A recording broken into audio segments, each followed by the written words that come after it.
नमस्कार, न्यूजन कंपटीशन कराकर चैनल में आपका स्वागत है। देखते हैं उत्तराखंड के 13 जिलों की महत्वपूर्ण खबरें। प्रधानमंत्री ने आदमपुर एयरबेस से पाकिस्तान को दिया कड़ा संदेश, घुसकर मारेंगे, बचने का मौका भी नहीं। पाकिस्तान ने माना हमले में 51 लोग मारे गए। देहरादून हरिद्वार के जमीन खरीद प्रकरण में डीएम अपर सचिव के बयान हुए दर्ज। नई दिल्ली, सीबीएसई पास होने वालों में दक्षता में आई कमी। प्रधानमंत्री नरेंद्र मोदी ने मंगलवार को पंजाब के आदमपुर वायुसेना अड्डे से पाक को कड़ा संदेश दिया। उन्होंने कहा कि भारतीय सेना ने पाकिस्तानी फौज को भी बता दिया कि उनके देश में ऐसा कोई ठिकाना नहीं जहां आतंकी चैन की सांस ले सके। हम घर में घुसकर मारेंगे, बचने का एक मौका तक नहीं देंगे। ऑपरेशन सिंदूर के बाद सशस्त्र बलों को दिए संबोधन में प्रधानमंत्री मोदी ने सैनिकों के साथ भारत माता की जय का उद्घोष किया और 27 मिनट से अधिक लंबे समय में उन्होंने कहा कि इस जय घोष की ताकत अभी अभी दुनिया ने देखी है। भारत माता की जय सिर्फ उद्घोष नहीं, यह देश के हर उस सैनिक को शपथ है जो वहाँ भारतीय की मान मर्यादा के लिए जान की बाजी लगा देता है। हरिद्वार नगर निगम के जमीन खरीद विवाद में डीएम कमलेंद्र सिंह और अपर सचिव स्वास्थ्य वरुण चौधरी ने सचिवालय में सचिव रणबीर सिंह चौहान के सामने बयान दर्ज कराए हैं। साथ ही एसडीएम हरिद्वार रहे अजय वीर सिंह के तत्कालीन स्टेनो और डाटा एंट्री ऑपरेटर से भी पूछताछ की गई है। जमीन खरीद में गड़बड़ी की शिकायतों में सीएम पुष्कर सिंह धामी ने जांच के आदेश दिए हैं। मामले की जांच सचिव रणबीर सिंह चौहान को सौंपी गई है, जिसमें जांच अफसरों कर्मचारियों को निलंबित किया जा चुका है। जांच के दायरे में आईएएस पीसीएस अफसर भी आ रहे हैं। इनकी जांच कई अन्य प्रभावशाली अफसरों तक भी पहुंच रही है। आज जांच अधिकारी रणबीर सिंह चौहान ने जांच को विस्तृत रूप देने के लिए हरिद्वार जाकर अलग अलग लोगों से बात की और उनके बयान दर्ज किए। इस बीच जांच अधिकारी ने डीएम कमलेंद्र सिंह और अपर सचिव वरुण चौधरी को बयान दर्ज कराने के लिए भी तलब किया था। केंद्रीय माध्यमिक शिक्षा बोर्ड ने मंगलवार को 10वीं और 12वीं परीक्षा का परिणाम घोषित कर दिया है। पिछले वर्ष तो इस साल भी लड़कियों ने बाजी मारी है। 10वीं और 12वीं के विद्यार्थियों के पास प्रतिशत तो बढ़ा है, मगर 90% से ज़्यादा अंक पाने वाले छात्रों की संख्या में पिछले साल की तुलना में कमी आई है। 95 अंक पाने वालों की संख्या 10वीं में घटी है। हालांकि 12वीं में इसमें मामूली बढ़ोतरी हुई है। 10वीं पास प्रतिशत गत वर्ष की तुलना में 0.06% और 12वीं का प्रतिशत 0.41% बढ़ा है। इस साल 12वीं में 1,11,544 विद्यार्थियों ने 90% से अधिक अंक प्राप्त किए, जबकि 24,867 विद्यार्थियों ने 95% अधिक अंक प्राप्त किए। पिछले वर्ष 12वीं में 1.16 लाख छात्रों ने 90% अधिक अंक पाए थे, वहीं 24,068 विद्यार्थियों ने 95% से अधिक अंक प्राप्त किए थे। वर्ष 2024 में कक्षा 10वीं में 90% अंक पाने वाले छात्र 2,12,384 थे, जबकि 2025 में 1,99,994 हैं। रूट की मनरेगा फर्जीवाड़े में 82 मैट हटाए, 50 वीडियो रोजगार सेवक भी फंसे।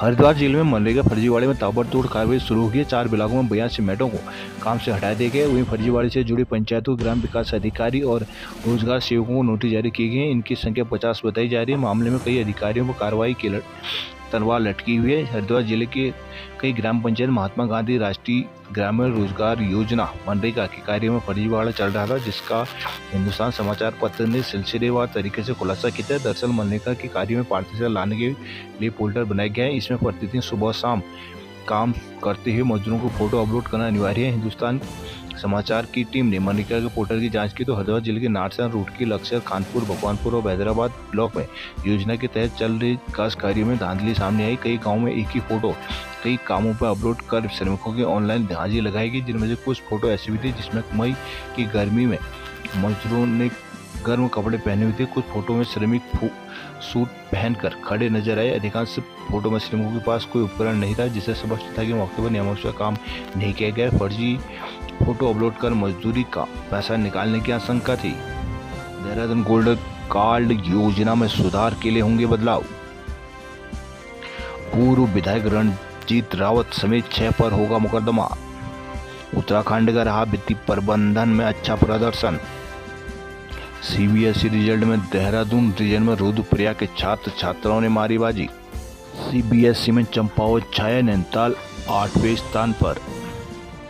हाईकोर्ट ने तलीताल की लेक ब्रिज चुंगी में पर्ची के जरिए टैक्स वसूलने पर उठाए सवाल।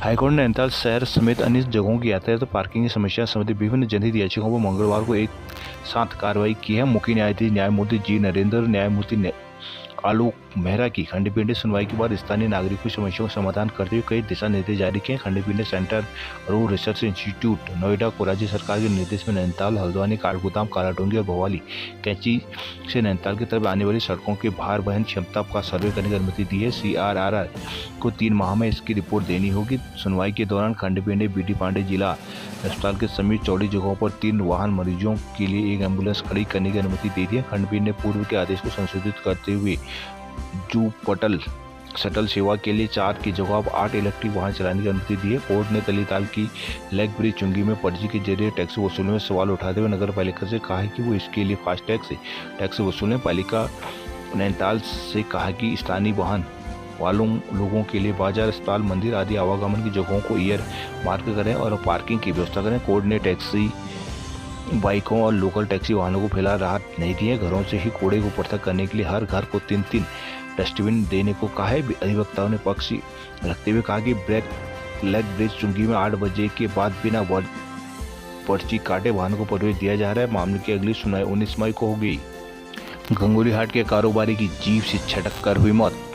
घुंगरी नगर के हार्डवेयर व्यापारी ललित मारा 49 वर्षीय पुत्र स्वर्गीय नारायण सिंह ग्राम पिरकोली हाल निवासी निकट लोक निर्माण गेस्ट हाउस के सड़क हादसे में मौत के बाद उनके परिवार में कोहराम है। मंगलवार सुबह अपने घर से अपनी जीप स्कॉर्पियो से दसाई थल स्थित बारात घर को निकले थे, जहां सड़क वाहन में हादसे में वाहन से छटककर वो गंभीर रूप से घायल हो गए। परिजन निजी वाहन से उन्हें यहाँ CHC लाए, जिन डॉक्टरों ने उनकी गंभीर हालत को देखते हुए उन्हें पेथाओ को रिपेयर किया। उन्हें 108 आपातकालीन सेवा से जिला मुख्यालय से ले जाया गया था।